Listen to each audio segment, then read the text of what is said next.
रानी की जय हो। बैठिए युवराज।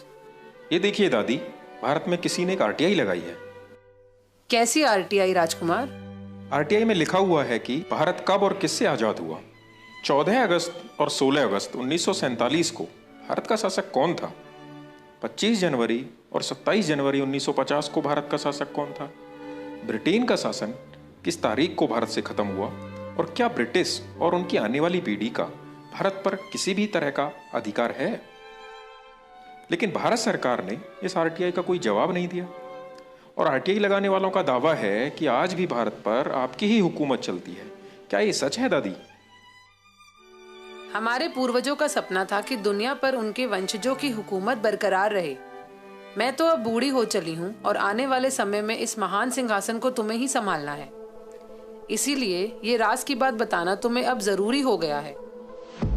बेटा, सच तो ये है कि आज भी भारत, पाकिस्तान, बांग्लादेश, ऑस्ट्रेलिया, दक्षिण अफ्रीका समेत दुनिया के आधे से ज्यादा देश हमारे गुलाम हैं। ऐसा कैसे हो सकता है दादी? भारत और पाकिस्तान को तो हमने 1947 में ही आजाद कर दिया था। बेटा, इसी भ्रम में रखकर ही हमने भारत के लोगों को आज तक गुलाम बना रखा है। उनको ये आजादी देने का नाटक करना उस समय हमारी मजबूरी बन गई थी, जब सुभाष चंद्र बोस ने आजाद हिंद सरकार बना ली थी। इसी कारण से 1946 में भारत में हमारी रॉयल नेवी में भी विद्रोह हो गया था और जनता में 1857 की तरह विद्रोह होने वाला था। तब हमने गुप्त रूप से शासन करना ही ठीक समझा। गुप्त रूप से शासन का मतलब?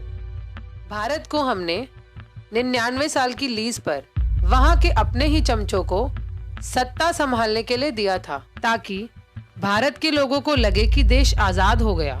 लेकिन सही मायने में आधिकारिक रूप से आज भी भारत पर हमारा ही कब्जा है और हमारे ही बनाए हुए कानून चल रहे हैं, जिससे आज भी हम भारत को खुलेआम लूटकर गरीब और लाचार बना रहे हैं।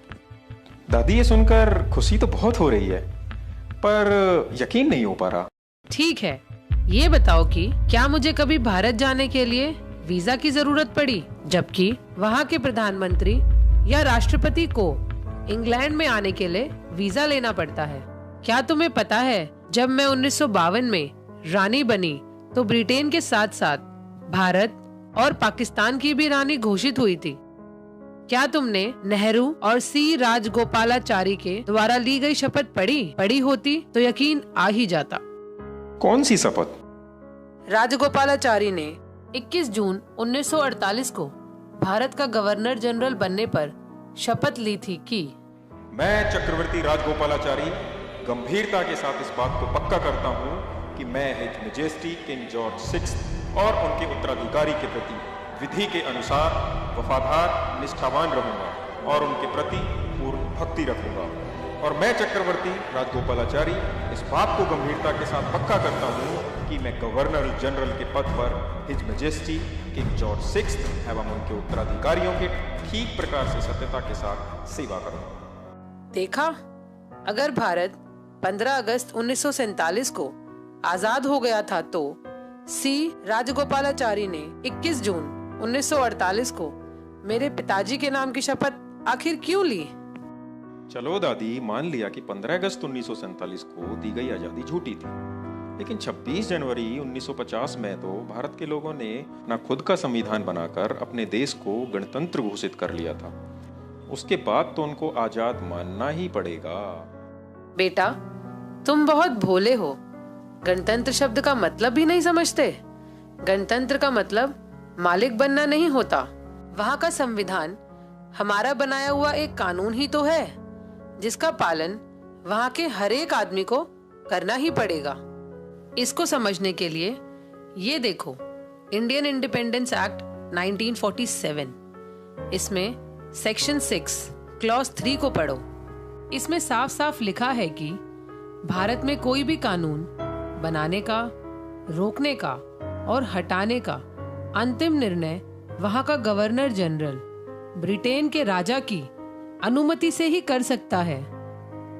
वहाँ का संविधान भी एक कानून ही तो है जिसको हमारी अनुमति से गवर्नर जनरल सी राजगोपालाचारी ने 26 जनवरी 1950 को मान्यता दी थी। इस समझौते के तहत हम जब चाहे 99 साल की लीज और संविधान को रद्द करके भारत में दोबारा से सीधे सीधे शासन कर सकते हैं। इसी बात को भारत सरकार ने भी एक सरकारी दस्तावेज में स्वीकार किया है। कौन सा दस्तावेज?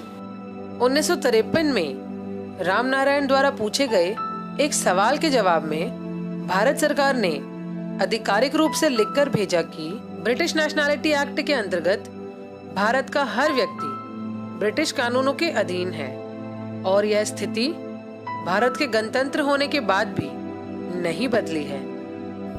यानी भारत के लोगों को हम आज भी अपने कानूनों के तहत सजा सुना सकते हैं, चाहे वे भारत का प्रधानमंत्री ही क्यों ना हो।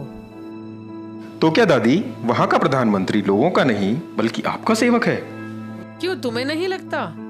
दिल्ली के बुराड़ी इलाके में जिस जगह मेरे दादा जॉर्ज पंचम का राज तिलक हुआ था, उसी जगह मेरे कहने पर मनमोहन सिंह की सरकार ने कोरोनेशन पार्क बनवाना शुरू किया, जिसमें हमारे दादा परदादा की मूर्तियां और हमारा एक विजय स्तंभ लगा है। और अब मोदी सरकार ने उससे भी ज्यादा हजारों करोड़ों रुपया खर्च कर उस पार्क का निर्माण जल्द से जल्द पूरा करवा दिया। इस तरह भारत के राष्ट्रपति भवन के सामने लगे खंबे पर मेरे सितारे का निशान देख सकते हो, जो कि मेरे मुकुट और छड़ी पर भी है, जिसे मेरी इजाजत बिना भारत में कोई भी हटा नहीं सकता।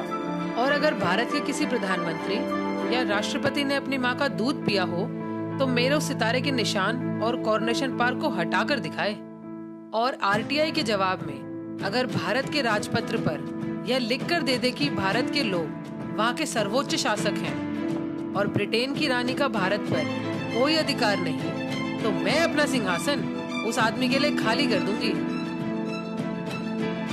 दादी, वहाँ के लोग इस पार्क और इस नकली आजादी का कोई विरोध नहीं करते? विरोध तो दूर की बात, भारत के गुलाम लोग तो रोजाना जनगण मन गाकर हमारा ही गुणगान करते हैं। दादी, बाकी तो समझ गया, पर उनका राष्ट्रगान हमारा गुणगान कैसे? बताओ ना दादी। जनगण मन के बारे में मैं तुम्हें बाद में बताऊंगी। जी दादी, long live British, long live queen. नमस्कार साथियों, मेरा नाम अंकित है और मैं मुरादाबाद के एक छोटे से गांव से हूं। मैं एक साधारण किसान परिवार से हूं। ये वीडियो अभी आप लोगों ने देखा, हो सकता है कि इस वीडियो की सारी बातें आप लोगों को सच ना लगें, लेकिन साथियों वास्तविकता यही है कि इस वीडियो की एक एक बात सच है।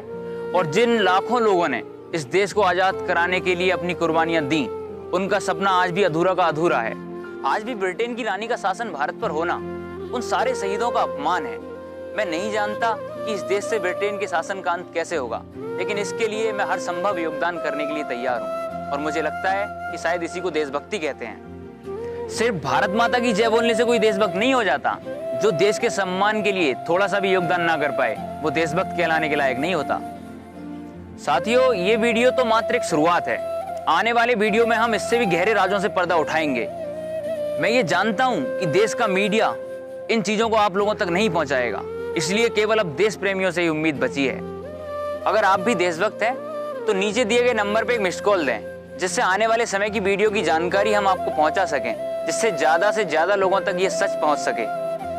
मुझे विश्वास है कि जिस दिन भारत के सारे देशभक्त लोग इकट्ठा हो जाएंगे, उस दिन ना सिर्फ भारत से ब्रिटिश शासन का अंत होगा, बल्कि इंग्लैंड की रानी भारत के लोगों के पैरों में गिरकर उनसे माफी मांगेगी। साथियों, जिस दिन भारत आजाद हो जाएगा, उस दिन भारत से गरीबी, बेरोजगारी, भूखमरी, आतंकवाद जैसी समस्याएं खत्म हो जाएंगी और भारत एक बार फिर से विश्व गुरु और समृद्ध भारत बन के खड़ा होगा। इसलिए आपसे उम्मीद है कि आप हमारा सहयोग करेंगे। भारत माता की जय, इंकलाब जिंदाबाद।